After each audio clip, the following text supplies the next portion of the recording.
രചന രാജീഷ് ഷാജി. അവതരണം ഷാഹുൽ മലയിൽ. Editing Faisal C എന്ന് ഊഞ്ഞേരി. വാട്ട് ദാ ഞങ്ങളെത്തി. ഫോൺ കട്ട് ചെയ്ത് SP നിരഞ്ജൻ കോൺസ്റ്റബിളിനെ വിളിച്ചു. ഉദയൻ സർ, ഒരു പെൺകുട്ടി കാൽച്ചാടി ആത്മഹത്യക്ക് ശ്രമിച്ചെന്ന്. വേഗം കോൺസ്റ്റബിൾ മറീനെ വിളിച്ചു വാ. Yes sir. നിരഞ്ജനും ഉദയനും മറീനയും കൂടി സംഭവസ്ഥലത്തേക്ക് പാഞ്ഞു. അവിടെ എത്തിയപ്പോൾ ആൾക്കൂട്ടം വഴിമാറി. നാട്ടുകാർ ആരൊക്കെയോ ചേർന്ന് ആ പെൺകുട്ടിയെ രക്ഷപ്പെടുത്തി കരയിൽ കിടത്തിയിരുന്നു. നിരഞ്ജനും പോലീസുകാർ ആ പെൺകുട്ടിക്കടുത്തേക്ക് പോയി. 10-20 വയസ്സ് പ്രായം തോന്നിക്കുന്ന ഒരു പെൺകുട്ടി ബോധം മറിഞ്ഞ അവശയായി കിടക്കുന്നു. ഈ പെൺകുട്ടി ആരാണെന്ന് ആർക്കെങ്കിലും അറിയോ? നിരഞ്ജൻ അവിടെ കൂടുന്നവരോട് ചോദിച്ചു. ഇല്ല സർ, ഈ കുട്ടി ഈ നാട്ടുകാരില്ല, ഇതിനും കൂടെ കണ്ടിട്ടില്ല. നിരഞ്ജൻ വിളിച്ചനുസരിച്ച് അപ്പോഴേക്ക് ആംബുലൻസ് എത്തിയിരുന്നു. വേഗം കുട്ടി ഹോസ്പിറ്റലിൽ എത്തിക്കണം. മെറീന, താനീ ആംബുലൻസ് കയറി ചെല്ല്, ഞങ്ങൾ എത്തിക്കോളാം. Yes sir. ആംബുലൻസിന് പുറകെ നിരഞ്ജൻ ഹോസ്പിറ്റലിൽ എത്തി. ആ പെൺകുട്ടിയെ ഡോക്ടർ പരിശോധിച്ചു. അവൾക്ക് ആവശ്യമായ മെഡിസിൻ പ്രിസ്ക്രൈബ് ചെയ്തു. ശേഷം പുറത്തേക്ക് ഇറങ്ങിയ നിരഞ്ജന്റെ അടുത്തേക്ക് വന്നു. ഡോക്ടർ, ആ പെൺകുട്ടി? നിരഞ്ജൻ ചോദിച്ചു. കുറച്ച് വെള്ളകത്ത് പോയതിന്റെ പ്രോബ്ലം അല്ലാതെ മറ്റൊന്നുമില്ല. മെഡിസിൻ കൊടുത്തിട്ടുണ്ട്. ഒരു 2 hours കഴിയുമ്പോൾ ഓക്കെ ആവും. Thanks doctor. Okay sir. പിന്നെ ബോധം വന്നാൽ ആ കുട്ടിയുടെ പേര് മറ്റു ഡീറ്റെയിൽസ് ഒക്കെ അറിയാൻ കഴിയും. അതുവരെ വെയിറ്റ് ചെയ്യേണ്ടി വരും. Yes doctor, I am waiting. Doctor അവിടുന്ന് പോയി. നിരഞ്ജനും മറീനയെ അവിടെ വെയിറ്റ് ചെയ്തു. ഡോക്ടർ പറഞ്ഞ പോലെ 2 മണിക്കൂർ കഴിഞ്ഞപ്പോൾ ആ പെൺകുട്ടി കോൺഷ്യസ് ആയി. ഡോക്ടർ, ആ കുട്ടിക്ക് ബോധം തെളിഞ്ഞു, ഒരു നേഴ്സ് വന്ന് പറഞ്ഞു. ഓക്കെ, ഇതാ വരുന്നു. ഡോക്ടർ ആ പെൺകുട്ടിയുടെ അടുത്തേക്ക് പോയി. അതെ, ഇയാളിപ്പോൾ ഓക്കെ ആണോ? ഡോക്ടർ ആ പെൺകുട്ടിയോട് ചോദിച്ചു. Yes doctor, I am okay. ആ പെൺകുട്ടി പറഞ്ഞു. എന്താ ഇയാളുടെ പേര്? സാന്ദ്ര. എന്തിനാ താൻ ജീവിതം അവസാനിപ്പിക്കാൻ നോക്കിയത്? ഡോക്ടർ ചോദിച്ചു. അവളൊന്നും മിണ്ടാക്കി കിടന്നു. ഓക്കെ, താനൊന്ന് റിലാക്സ് ആവും, എന്നിട്ട് നമുക്ക് സംസാരിക്കാം. Sister, take care. ഡോക്ടർ അവിടെ നിന്ന് പുറത്തിറങ്ങി. സർ, ആ കുട്ടിക്ക് ബോധം വീണു. ഡോക്ടർ നിരഞ്ജനോട് പറഞ്ഞു. ഡോക്ടർ, ഞാനൊന്ന് ആ പെൺകുട്ടിയോട് സംസാരിച്ചോട്ടെ? സംസാരിച്ചോളൂ, പക്ഷേ കുട്ടിയെ ടെൻഷൻ ആക്കരുത് sir. Okay doctor, I know. Marina, come with me. Yes sir. Niranjan സാന്ദ്രയുടെ അടുത്തേക്ക് ചെന്നു. Excuse me. നിരഞ്ജൻ ആൾക്കരികളുടെ കസേരയിലിരുന്നു. എന്താ ഇയാളുടെ പേര്?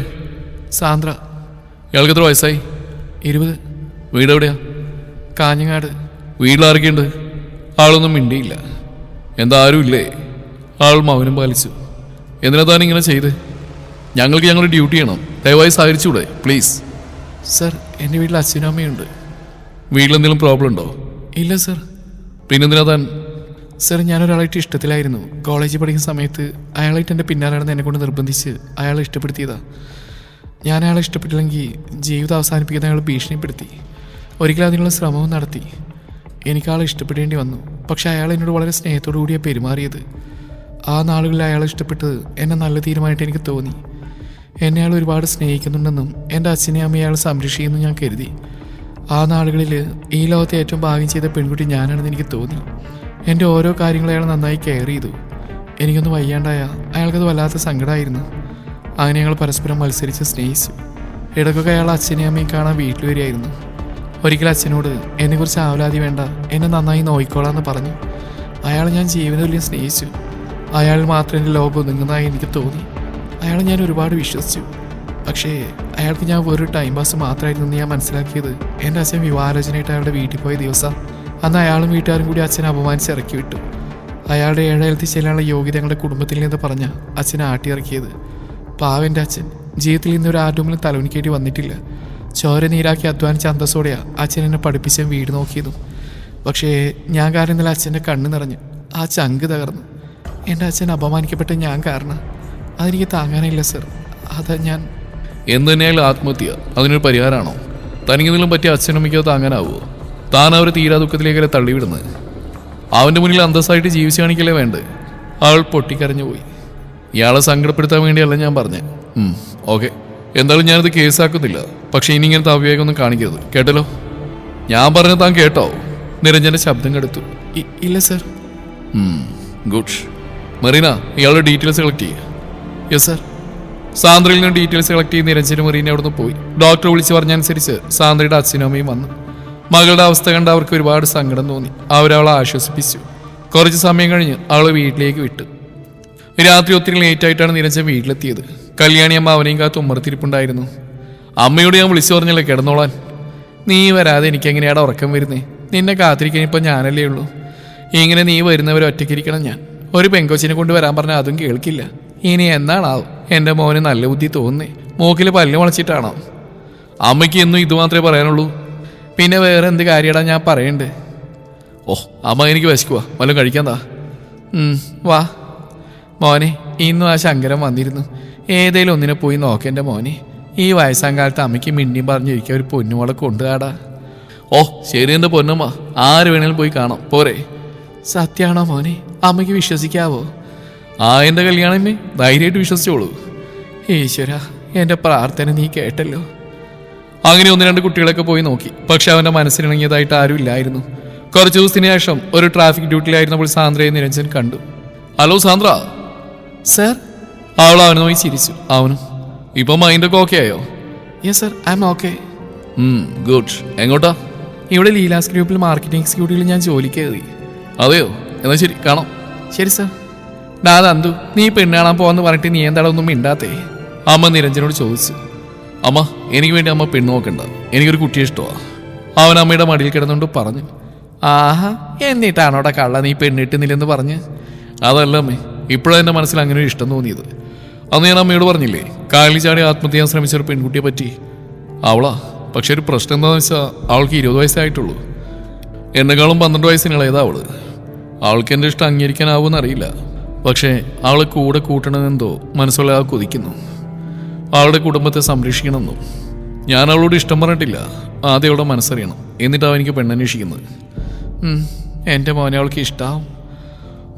ആവുമായിരിക്കും, നോക്കാം. അമ്മ കിടന്നോ? ഞാനും കിടക്കുക. ശരി മോനെ, എന്നാ ചെല്ലേ. 2 ദിവസം കഴിഞ്ഞ് നിരഞ്ജൻ ഡ്യൂട്ടിക്ക് പോകുന്ന വഴി സാന്ദ്ര വഴിയിൽ നിന്ന് ആരോട് സംസാരിക്കുന്നവൻ കണ്ടു. അവൻ വണ്ടി സൈഡിൽ ഒതുക്കി അവർക്കടുത്തേക്ക് പോയി. അടുത്തെത്താറായപ്പോഴാണ് സാന്ദ്ര അയാൾ എന്തൊക്കെയോ പറയുന്നു. അവൾ തലകുനിച്ച് നിൽക്കുന്നു. അവളുടെ കണ്ണുകൾ നിറഞ്ഞിട്ടുണ്ട്. അതുകൊണ്ട് നിരഞ്ജനെ സഹിക്കാനായില്ല. സാന്ദ്ര, അവൻ വിളിച്ചു. ആ സർ. എന്താണോ പ്രോബ്ലം? ഇതാരാ? അത്. അവൾ തലകുനിച്ചു. നിരഞ്ജന് മനസ്സിലായി അവളെ തേച്ചിട്ട് പോയനാണെന്ന്. ആഹാ, കൊള്ളാലോടി. പോലീസുകാർക്ക് നിന്റെ പരിചയക്കാരാണോ? ആ ചെറുപ്പക്കാർ അവളെ കളിയാക്കി ചോദിച്ചു. എന്താ പോലീസുകാർ പരിചയക്കാരായ എന്തെങ്കിലും കുഴപ്പമുണ്ടോ? അതല്ല സാർ, ഇവള് മുമ്പേനൊന്ന് കറക്കിയതാ. അതുപോലെ പോലീസുകാരെ കറക്കിയിട്ടോന്ന് അറിയാനാ ചോദിച്ചത്. ഓഹോ, തന്നെ ഇവള് കറക്കിയതാണോ അതോ ഇവളെ താൻ കറക്കിയതാണോ? സാർ, ഇവളെന്നെ പറ്റി എന്തെങ്കിലും മോശം കാര്യം പറഞ്ഞിട്ടുണ്ടാവും. അല്ലെങ്കിലും പെണ്ണല്ലേ, ഇങ്ങനെയൊക്കെ കള്ളം പറഞ്ഞ ആൾക്കാരെ പറ്റിക്കാൻ പ്രത്യേക കഴിവായ വിറ്റകൾക്ക്. നിർത്തണം. കുറെ നേരമല്ലേ നീ ഇവളെ അപമാനിക്കാൻ തുടങ്ങിയിട്ട്. നിന്നെ വിശ്വസിച്ചു പോയെന്നൊരു തെറ്റു മാത്രമേ അവള് ചെയ്തിട്ടുള്ളൂ. നിന്നെ ജീവനേക്കാൾ സ്നേഹിച്ചോണ്ടാ ഇവള് ജീവിതം അവസാനിപ്പിക്കാൻ തയ്യാറായത്. പക്ഷെ ഈശ്വര ഇവൾക്കൊപ്പാ, അതുകൊണ്ട് അവൾക്കൊരു പവർ പോലും പറ്റാത്ത. ഇവൾക്ക് കഞ്ഞിക്ക് പോയാലെന്ന് പറയലടാ നീ ഇവളെ ഒഴിവാക്കി. അത് നിന്റെ ബുദ്ധി മോശം. ഇവളെ പോലെ നന്മയുള്ള ഒരു കുട്ടിയെ ഭാര്യയാക്കാൻ നിനക്ക് ഭാഗ്യമില്ലാത്തോണ്ടാ അത്. അന്ന് നീ വേണ്ടാന്ന് പറഞ്ഞപ്പോഴേ നീ ഇവളും തമ്മിലുള്ള ബന്ധം അവസാനിച്ചു. ഇനി മേലാൽ എന്തെങ്കിലും പറഞ്ഞ ഇവിടെ മനസ്സ് വേദനിപ്പിക്കാൻ നീ ശ്രമിച്ചാ ഈ നിരഞ്ജൻ ആരാണ് നീ അറിയും, കേട്ടോടാ. ഓഹോ, ഇവള് സങ്കടപ്പെട്ട സാറിനാണോ വേദന? അതേടാ, ഇവളുടെ കണ്ണു നിറഞ്ഞ എനിക്കാ വേദനിക്കുന്നത്. കാരണം എന്റെ പെണ്ണാ ഇവള്. ഇപ്പൊ ഇവള് വെറും സാന്ദ്രയാ. പക്ഷെ കുറച്ചു ദിവസം കഴിഞ്ഞാ ഇവള് സാന്ദ്ര നിരഞ്ജനാ, ഈ നിരഞ്ജന്റെ ഭാര്യ. അതുകൊണ്ട് ഇനി നിന്നെ ഇവിടെ കൺവെട്ടത്ത് കണ്ടുപോരുത്, കേട്ടോടാ. നിരഞ്ജനെ അയാളെ കോൾ പിടിച്ചു വരുത്തി പറഞ്ഞു. ഓടാ. അയാൾ അവിടുന്ന് പോയി. അപ്പോഴും കേട്ടത് വിശ്വസിക്കാനാവാത്ത അറിഞ്ഞിരിക്കായിരുന്നു സാന്ദ്ര. എന്താണോ? സാറെന്താ പറഞ്ഞേ? ആദ്യം തന്നോടൊരു സോറി പറയട്ടെ. തന്റെ സമ്മതം ചോദിക്കാൻ അവനോട് അങ്ങനെ പറഞ്ഞേന്. അവന് മുന്നിൽ താൻ തലകുനിച്ചിരിക്കുന്നുണ്ടപ്പോ എനിക്ക് അവനോട് ദേഷ്യ തോന്നി. എനിക്കറിയാം തന്നേക്കാൾ 10-12 വയസ്സ് കൂടുതലാണ് എനിക്ക്. അത് ചിലപ്പോൾ തനിക്ക് അംഗീകരിക്കാനാവില്ല. എപ്പോഴോ തന്നെ ഞാൻ ഇഷ്ടപ്പെട്ടു തുടങ്ങി. ഈ ജീവിതത്തിൽ താൻ കൂടെ വേണം തോന്നി. എൻ്റെ ഈ പ്രായം തനിക്കൊരു പ്രോബ്ലം അല്ലെങ്കിൽ ഞാൻ കെട്ടിക്കൂടെ തന്നെ. അല്ലെങ്കിൽ അവൻ്റെ ശല്യം ഇല്ലാതാക്കാൻ വേണ്ടി പറഞ്ഞൊരു കള്ളായി കണ്ടാൽ മതി. എന്നാലും എന്നുള്ള സൗഹൃദം താൻ വേണ്ടെന്ന് നോക്കരുത്. രാത്രി ഞാൻ തൻ്റെ ഫോണിൽ എൻ്റെ നമ്പർ മെസ്സേജ് ചെയ്യും. എന്നെ സഹിക്കാൻ തയ്യാറാണെങ്കിൽ താൻ എന്നെ വിളിക്കണം, ഓക്കെ? അപ്പോൾ ശരി, എന്നാ ഞാൻ പോയിക്കോട്ടെ. അപ്പോഴും കേട്ടൊന്ന് വിശ്വസിക്കാനാവാതെ അങ്ങനെ നിൽക്കുകയായിരുന്നു സാന്ദ്ര. അവളുടെ കണ്ണുകൾ എന്തിനെന്നറിയാതെ വീണ്ടും നിറഞ്ഞു. അന്ന് രാത്രി നിരഞ്ജൻ പറഞ്ഞ പോലെ അവൻ്റെ നമ്പർ മെസ്സേജ് ചെയ്തു. വിളിക്കണത് വേണ്ടതെന്ന് അവൾ ഒരുപാട് ആലോചിച്ചു. ഒടുവിൽ അവളുടെ മനസ്സവനോട് സംസാരിക്കാൻ ഒരുപാട് കൊതിച്ചു. അങ്ങനെ അവൾ അവനെ വിളിച്ചു. ഹലോ സാന്ദ്ര, ഞാൻ തന്നെ കോളിന് വെയിറ്റ് ചെയ്യായിരുന്നു. ഞാൻ വിളിക്കാൻ സാറിന് അറിയായിരുന്നോ? ഉറപ്പൊന്നുമില്ലായിരുന്നു, പക്ഷെ ഒരു ചെറിയ പ്രതീക്ഷ ഉണ്ടായിരുന്നു. ഞാൻ അമ്മയും കൂടി തൻ്റെ വീട്ടിലേക്ക് വന്നോട്ടെ? അതെ സാർ. എനിക്കറിയാൻ തന്നെ മനസ്സിലുള്ളത് ഇനിയും ചതിക്കപ്പെടാൻ വയ്യെന്നല്ലേ. സ്നേഹത്തിൻ്റെ വില എന്താണെന്ന് എൻ്റെ അമ്മ എന്നെ പഠിപ്പിച്ചിട്ടുണ്ട്. തനിക്കെന്നെ വിശ്വസിക്കാം. ഈ നെഞ്ചിൽ അവസാന ശ്വാസം വരെ താൻ എൻ്റെ പെണ്ണായി എൻ്റെ ഒപ്പം ഉണ്ടാവും. ആ ഉറപ്പുവരെ തനിക്ക്.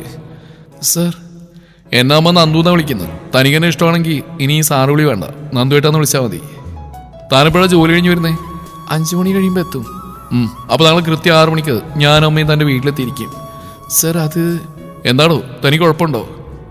അതല്ല. പിന്നെന്താ? ഒന്നുമില്ല. ഒന്നുമില്ലേ? അതെന്താ? അവളൊന്നും മിണ്ടിയില്ല. എന്നാ ശരി, തങ്കിടണം, നാളെ കാണാം. ശരി സർ. എന്താ വിളിച്ചേ? അത് പിന്നെ ഞാൻ കാണുമ്പോൾ എൻ്റെ മുഖത്ത് നോക്കി വിളിച്ചാൽ മതി. എന്താ? ഓക്കെന്നാ, ഗുഡ് നൈറ്റ്. Good night. പിറ്റേന്ന് കൃത്യം 6 മണിക്ക് തന്നെ നിരഞ്ജന അമ്മയും സാന്ദ്രയുടെ വീട്ടിലെത്തി. പരിചയമില്ലാത്ത ആൾക്കാരെ കണ്ടപ്പോൾ ഉമ്മർത്തിരിക്കായിരുന്ന സാന്ദ്രയുടെ അച്ഛനും അമ്മയും എഴുന്നേറ്റു. ആരാ മനസ്സിലായില്ലല്ലോ? കാറിൽ നിന്നിറങ്ങിയിരുന്നവരെ കണ്ട അച്ഛൻ ചോദിച്ചു. ഞാൻ സാന്ദ്രയുടെ പരിചയക്കാരൻ അച്ഛാ. ഓ, അകത്തേക്ക് വരൂ, ഇരിക്കും. മോളെ ദാ വരുന്നു അമ്മ. അച്ഛനമ്മയ്ക്കും സുഖാണോ? അതെ മോനെ. അച്ഛൻ, ഞാൻ നിരഞ്ജൻ, ഇതാണ് അമ്മ. ഞാനിവിടുത്തെ SP ആണ്. പോലീസാണെന്ന് കേട്ടപ്പോൾ അവരൊന്ന് ഞെട്ടി. അച്ഛനും അമ്മയും ഞെട്ടണ്ട. അന്ന് സാന്ദ്രയെ ഹോസ്പിറ്റലാക്കി ഞാനാ. അവളെക്കുറിച്ചുള്ള എല്ലാ കാര്യങ്ങളും എനിക്കറിയാം. അപ്പോഴേക്കും സാന്ദ്ര വന്നു. അവളെ കണ്ടത് അവനവളെ നോക്കിയൊന്ന് പുഞ്ചിരിച്ചു. അവളവന് ചിരി നൽകി. സാന്ദ്ര, ഇതാണ് എൻ്റെ അമ്മ. അവൾ അമ്മയെ നോക്കി പുഞ്ചിരിച്ചു. മോളിങ് വന്നേ. കല്യാണിയമ്മ അവളെ മാടി വിളിച്ചു. അവൾ മടിച്ച് അവർക്കടുത്തേക്ക് പോയി. മോളിവിടെ ഇരുന്നേ. അവരവരുടെ അടുത്ത് അവളെ പിടിച്ചിരുത്തി. സുഖാണോ മോളെ? അവളൊന്ന് മൂളി. അമ്മയ്ക്ക് മോളെ ഒത്തിരി ഇഷ്ടമായിട്ടോ. അവരവളുടെ തലയിൽ തലോടിക്കൊണ്ട് പറഞ്ഞു. ഒന്നും മനസ്സിലാവാതെ പരസ്പരം നോക്കുന്ന സാന്ദ്രയുടെ അച്ഛനെയും അമ്മയും നോക്കി നിരഞ്ജൻ പറഞ്ഞു. അച്ഛാ, എനിക്ക് സാന്ദ്ര ഇഷ്ടമാണ്. എനിക്ക് അവളെ വിവാഹം കഴിച്ച് തരുമോ? അവളുടെ കാര്യങ്ങളൊക്കെ എനിക്കറിയാം. ഒരിക്കലും അവനെ പോലെ ആവില്ല ഞാൻ.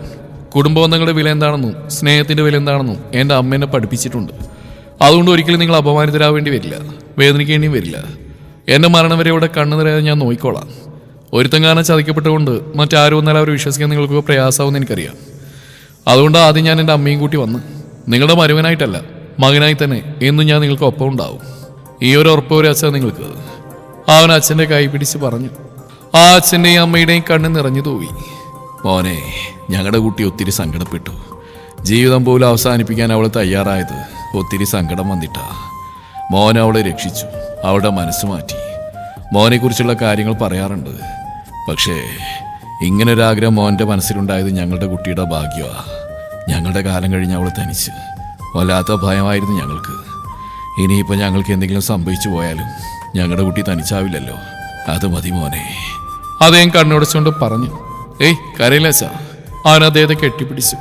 അച്ഛൻ്റെയും അമ്മയുടെയും കാൽ വീണ അനുഗ്രഹം വാങ്ങി. അച്ഛാ, നിങ്ങളുടെ സമ്മത്തോടെ എൻ്റെ പെണ്ണിനോട് ഞാൻ സംസാരിച്ചോട്ടെ? അതിനെന്താ മോനെ. മോനെ കുട്ടി മുറിയിലേക്കോ? അപ്പോഴേക്കും അമ്മ ചായ ഉണ്ടാക്കാം. സാന്ദ്രയുടെ അമ്മ പറഞ്ഞു. എന്നാ പിന്നെ ഞാനും കൂടാം. കല്യാണിയമ്മ അവരുടെ പുറകെ പോയി. സാന്ദ്ര മുറിയിലേക്ക് നടന്നു. പിന്നാലെ നിരഞ്ജനും. അവൾ മുറിയിൽ കയറിയപ്പോൾ പിന്നാലെ അവനും കയറി. അവൻ ഡോറുമെല്ലെ ചാരി. അവൾ ജനലരികിൽ പോയി നിന്നു. അവനും അവൾക്കരികിൽ നിന്നു. കുറച്ചുനേരം അവർക്കിടയിൽ മൗനം നിറഞ്ഞു നിന്നു. എന്താണോ എൻ്റെ മുഖത്ത് പോലും നോക്കാത്തേ? അവളുടെ മുഖത്ത് നോക്കി അവൻ ചോദിച്ചു. അവൾ മെല്ലെ മുഖമുയർത്തി അവനെ നോക്കി. അവന്റെ കണ്ണുകൾ കണ്ടപ്പോൾ അവൾക്ക് എന്തോ പോലെ തോന്നി. അവൾ നോട്ടം മാറ്റി.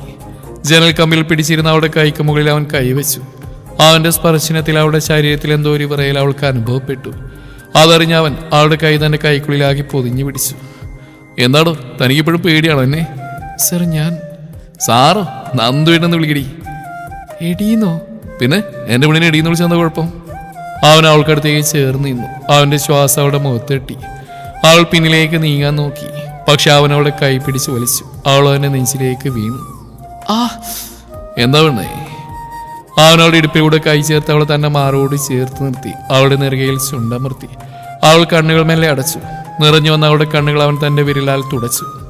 നീ നിരഞ്ജന പെണ്ണ, ഒരു പോലീസുകാരന്റെ പെണ്ണ് കരയാൻ പാടില്ല, കേട്ടല്ലോ? അവൻ അവളെ ചേർത്ത് പിടിച്ചു. എല്ലാവരും ഒരുമിച്ച് ഭക്ഷണം കഴിച്ച ശേഷമാണ് നിരഞ്ജനും അമ്മയും മടങ്ങിയത്. പിന്നെ കാര്യങ്ങളൊക്കെ വളരെ വേഗത്തിലായിരുന്നു. കല്യാണിയമ്മ തന്നെ മുൻകൈയെടുത്ത് കല്യാണത്തിലുള്ള ഒരുക്കങ്ങൾ പൂർത്തിയാക്കി. ഏറ്റവും അടുത്ത ശുഭമുഹൂർത്തത്തിൽ നിരഞ്ജൻ സാന്ദ്രയുടെ കഴുത്തിൽ താലിയാർത്തി അവളെ തന്നെ സ്വന്തമാക്കി.